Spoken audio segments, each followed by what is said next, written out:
On the 528th day of the war in Ukraine, the fighting was concentrated in these areas. Today, there are interesting news coming from Kherson front, where the presence of the Ukrainian forces was noticed just 1.3 kilometers west of Oleshky.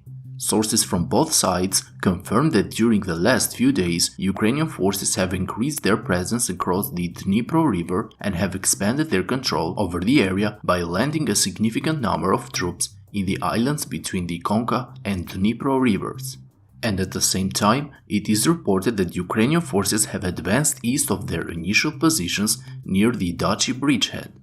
But the most important news comes from the island near the city of Oleshky, where based on this geolocated video posted by Russian sources, it is confirmed that Ukrainian forces are now operating quite close to the city. As seen in this video, the Russian command, alarmed by the presence of the Ukrainian troops so close to the city, ordered airstrikes near the Antonivsky bridge and artillery strikes over the eastern banks of the Konka River, geolocated only 1.3 km west of Oleshky. Before the advance of the Ukrainian forces in this area, it seems that the Ukrainian command decided to shell the areas around Oleshky, aiming to reduce the firepower of the Russian artillery in this direction. From images captured by Ukrainian drones, we can see that the Ukrainian artillery launched a series of HIMARS strikes south of Oleshky, destroying some artillery positions of the Russian forces in this area.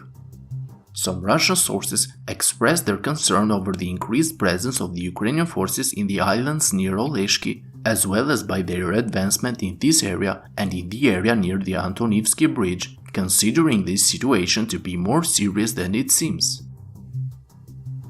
On the Kupyansk-Liman front, heavy battles continue along the entire front line. Northeast of Kupyansk, the Russian forces increased their efforts during the last 24 hours, trying to advance with tanks and armored vehicles towards the positions of the Ukrainian army. Despite the difficult situation, Ukrainian forces continued to resist and stopped Russian attacks on the Sinkivka-Vilshana line. Recently, the presence of Ukrainian artillery on this front has increased, and yesterday the 3rd Separate Tank Brigade hit the Russian rear in the direction of Horobivka and Hryankivka from across the Oskil River, causing great damage to the Russian forces. In the central part of the front, it seems that the Russian forces continue to advance thanks to their numerical superiority. As many pro-Russians reported today, Russian forces managed to capture the village of Novoselivske after almost a month of continuous clashes in this area. For the moment, the main Ukrainian sources have not confirmed the news, but yesterday Deep State announced that the Russian forces were advancing and that they had occupied at least half of the village. Russian sources published a video where, as reported by them, some Ukrainian infantry units fought under the Russian artillery fire as they retreated from the village towards the west. After the attack on the Russian port of Novoselivske, the Ukrainian army targeted another Russian ship last night. This time, the SIG oil tanker was hit by naval drones of the Ukrainian army about 50 kilometers south of the Crimean bridge. Russian sources reported that the oil tanker received serious damage and its engine room was flooded. Meanwhile, Ukraine issued a coastal warning about the threat of military actions that can be taken in the waters of 6 Russian ports in the Black Sea.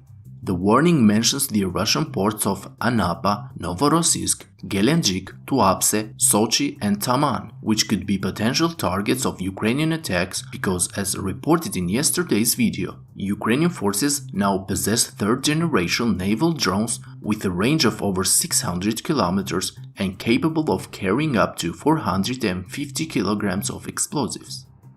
Friends, if you like my daily updates, I kindly ask you to hit the like and subscribe buttons, as this will greatly help the channel to reach a wider audience. That's all for today's update. Thank you to my Patreon supporters and have a great day.